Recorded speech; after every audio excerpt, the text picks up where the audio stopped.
এবং শক্তি, এই তিন হলো এই সংসারের ত্রিদেবের মতো। আমাদের জীবনে যা কিছু ঘটছে এই তিনটির ভিত্তির উপরেই হচ্ছে।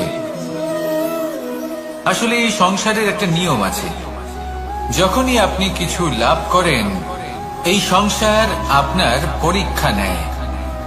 এটা জানার জন্য আপনার পরীক্ষা নেয় যে আপনি যা কিছুই লাভ করেছেন আপনি কি আদৌ সেটার যোগ্য কিনা। ঠিক সেইভাবেই এই সুখ, দুঃখ এবং শক্তি আপনার পরীক্ষা নিয়ে থাকে।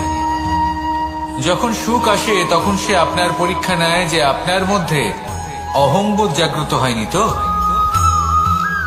যদি অহংবোধ চলে আসে তাহলে সুখ সেখানেই সঙ্গ ত্যাগ করে। দুঃখ আপনার ধৈর্যের পরীক্ষা নিতে থাকে, আর যদি আপনার মধ্যে ধৈর্য না থাকে তাহলে এটা আপনাকে আরো বেশি দুঃখের গভীর অন্ধকারে ঠেলে দেবে। সেখানে শক্তি পরীক্ষা নেয় আপনার বিনম্রতার। যদি আপনি বিনম্র না হন তাহলে হয় এই শক্তি আপনার সঙ্গ ত্যাগ করবে, নয় এই শক্তি বিনম্রতার অভাবে আপনার পতনের কারণ হতে পারে।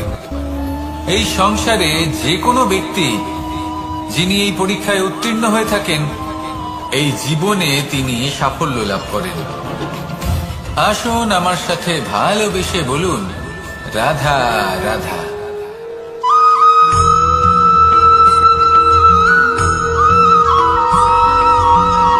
পুরুষার্থ। শাস্ত্রে 4 ধরনের পুরুষার্থের কথা বলা হয়েছে। প্রথম হলো ধর্ম।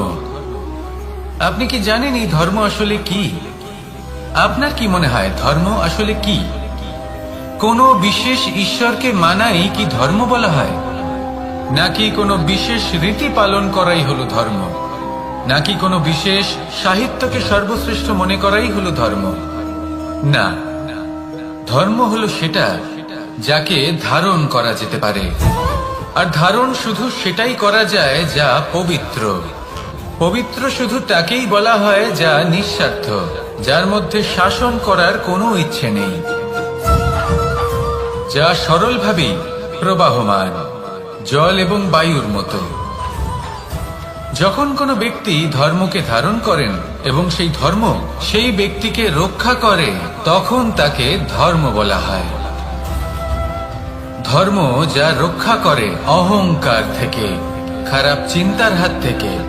সেই জন্য পুরুষার্থ গড়ে তোলার আগে, ধর্ম পালন করার আগে ধর্মের প্রকৃত অর্থ কি সেটা বুঝে নিন।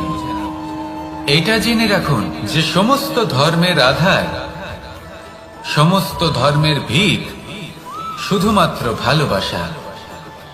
আসুন আর এই ভালোবাসার সাথেই বলুন, রাধা রাধা।